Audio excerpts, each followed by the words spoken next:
that what was that moment when you said, okay, I'm gonna surrender to the Lord? When did he grab your heart? Was it an incident that made that happen, or was it stuff coincided that happened that made you go, okay, I need to change for the Lord? And it sounded like you were younger when you did that. So what was that like? Like even being a young Christian amongst your friends, you know? Yeah, you know what ended up happening was, like, for me, I got invited to church, and I think like most of us, like, we always hear about Jesus, we hear about God, whether it's from family or whomever. And I definitely, knew who God was. I just was not thinking about God, even though he was after me, you know. Yeah.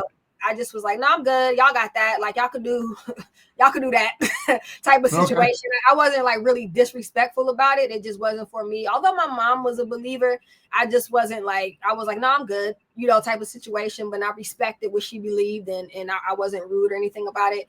But what happened for me is somebody invited me to church, and the pastor got up and shared his testimony. He was a black guy, super cut, and I had never seen like such a strong, straight, and I'm just being honest, a strong, straight man of God like that. And I just was like, wow, like what is that? Like, his pants are baggy, you know what I'm saying? Like he was just a man.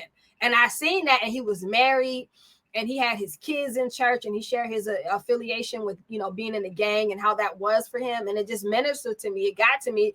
And, God moved on my heart, you know what I mean? Because I had already been through so much up until that point, and God was like, now is the moment. Now is the time. And so for me, it just was such an influence because, like I said, I was the same person, as I was before Christ, after Christ, meaning that I just always was bold. I wasn't afraid to share my faith, just like I wasn't afraid to tell somebody to hop out the way, like if I felt they got too close to me, type of situation. So what ended up happening was, I'm not going to hold you, it sparked a revival.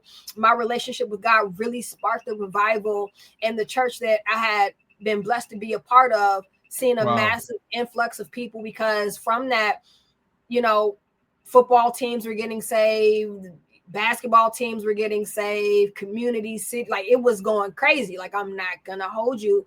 And it was because, me and, some of the kids who were at the church, had an argument on if Christians should listen to secular music. Oh, wow. And I was telling them, I was like, look, I don't know everything. I'm freshly saved, but all I know is we're trying to live right now. And the music that you're playing is making everybody in here struggle. If you feel what I'm saying. You're literally making all of us have a difficult time.